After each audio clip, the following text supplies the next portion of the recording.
Bonjour à tous et bienvenue sur Sensation. Nous recevons aujourd'hui Roger Pascot, auteur du livre Secretus de chez Rebelle Éditions. Bonjour Roger. Bonjour. Alors comment vous est venue l'idée d'écrire ce livre ? Disons que ça fait partie ça fait partie de ma série de mes romans que j'ai déjà écrits. C'est mon 8e roman. Avant cela, j'avais écrit c'était Hypnose mortelle.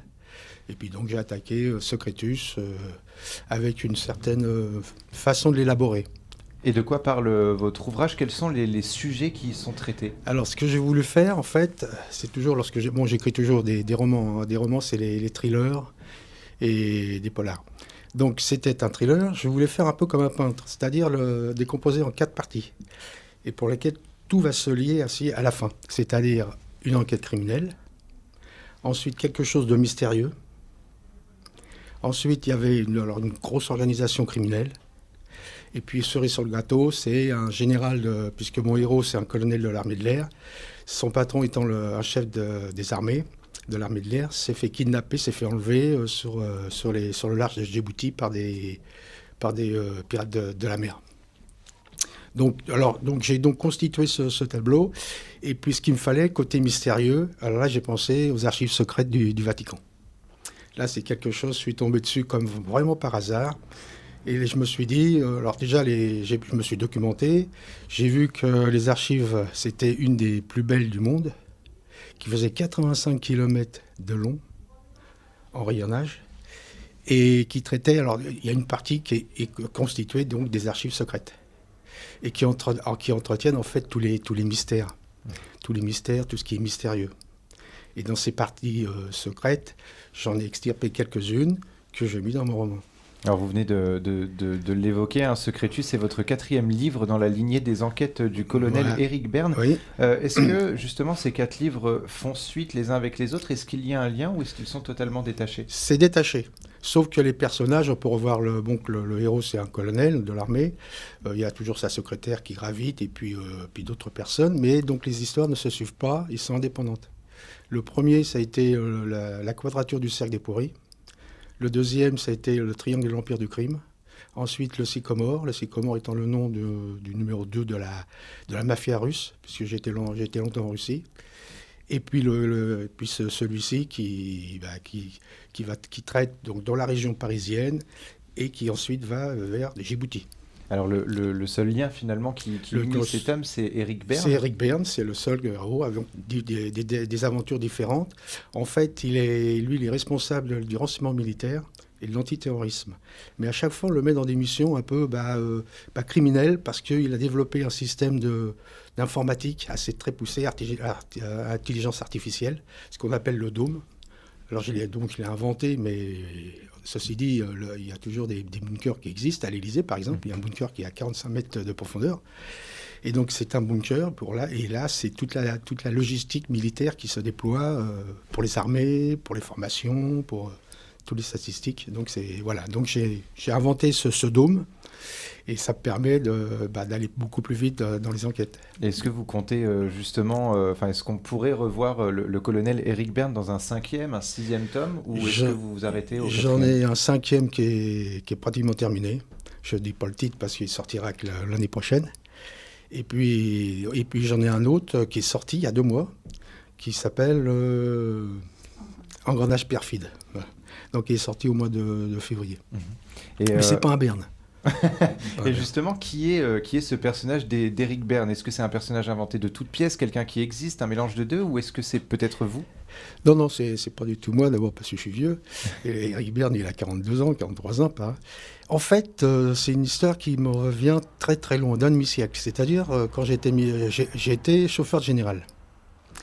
Et en tant que chauffeur général, je faisais mon service militaire, c'était 16 mois à l'époque, dans les années 70. J'avais 19 ans. Et donc j'étais affecté à un chauffeur général. Et ce général était très strict, mais alors d'une façon, alors la première fois que je l'ai rencontré, il avait renvoyé déjà 3 chauffeurs à lui. Un parce que la voiture, elle était pas arrivée le lundi matin, il était parti, le gars il était parti avec sa fiancée. Le deuxième, il était complètement perdu dans Paris. Donc le général, à chaque fois, il cherchait. Et le troisième, il faisait du stock-car avec. À chaque fois, il sortait la voiture, il avait des problèmes, il percutait. Et quand je suis arrivé devant lui, alors que moi j'étais arrivé, donc j'avais mon permis civil, je sais pas si mon permis militaire à Saint-Cyr. Il y avait des instructeurs qui étaient assez bizarres parce qu'on faisait 2 kilomètres, ils s'arrêtaient, ils allaient dans le bistrot.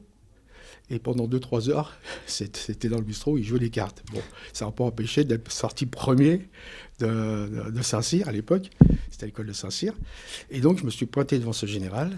Il m'a regardé, il avait un sourire au coin des lèvres comme ça. Et puis il me dit, c'est quoi cet uniforme? Alors j'avais un uniforme, en fait j'avais une cravate, une chemise en général, pour le militaire, l'armée de l'air, c'est des chemises en coton bleu ciel. Moi j'avais une chemise en tergale. La cravate, c'était des cravates en coton noir. Moi j'avais une cravate très fine en cuir. Et le blouson, ma mère me l'avait taillé et ça faisait pratiquement une veste. Alors je lui ai dit, voilà monsieur le général, pour être chevalier général, je pense qu'il faut être très bien habillé. Et lui, il avait cette élégance, il était très séduisant, élégant. J'ai l'impression de voir un peu le général de Gaulle, mais alors en mieux. Et c'est cet homme, si vous voulez, que je reflète dans le moment. Le Rick Byrne, c'est lui, le colonel Rick Byrne, parce qu'il avait une intelligence, il pilotait en plus. Donc j'ai dit, c'est ce général, pour sa mémoire, je dis, voilà, c'est lui. C'est un très bel hommage. C'était un très bel hommage. Il est décédé il y a une dizaine d'années. Il a fini inspection en chef des armées, donc inspecteur général des armées.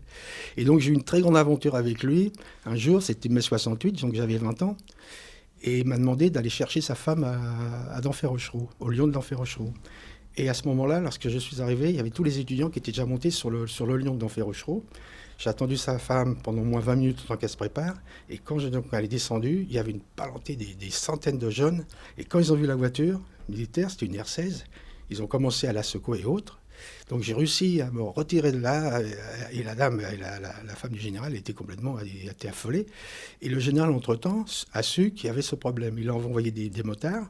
Et je me suis donc arrivé à sortir de ce guet-apens. Et quand je suis arrivé au ministère, c'est une semaine après, il était 19-20 heures, il m'avait dit d'attendre, j'ai dit c'est bizarre.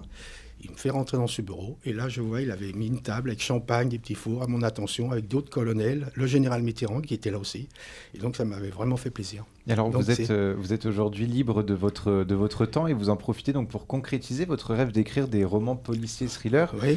Quand et comment vous est venu ce rêve, et pourquoi ne pas avoir commencé à écrire plus tôt? Parce que ma vie professionnelle me prenait beaucoup de temps. J'ai commencé, j'étais un autodidacte, j'ai commencé ajusteur, si vous voulez. J'ai fini directeur de la qualité totale et patron des méthodes dans une usine en Russie. C'est-à-dire que à la fin de ma carrière, je suis parti en Russie pendant 4 ans, en expatrié, avec mon épouse et un de mes fils. Et donc, on a monté une usine. Et lorsque ma femme, elle est arrivée avec des gros bouquins, parce que on ne pouvait pas venir comme ça en France tous les dimanches. Hein. Donc, à bout de 2 ans, 3 ans, j'ai dit, tiens, si tu veux, je t'écrirai un roman. Alors elle m'a dit, chiche. Je dit, oui, ça sera un thriller. Et donc, quand j'étais à la retraite, j'ai commencé à écrire le triangle de la quadrature du cercle des pourris. Alors ça m'a pris comme ça. Comme c'était un pari, j'ai dit, je vais le faire. J'ai commencé à écrire un premier paragraphe, et puis un deuxième, puis un troisième, et puis ça a défilé. C'était l'histoire, enfin ça commence par...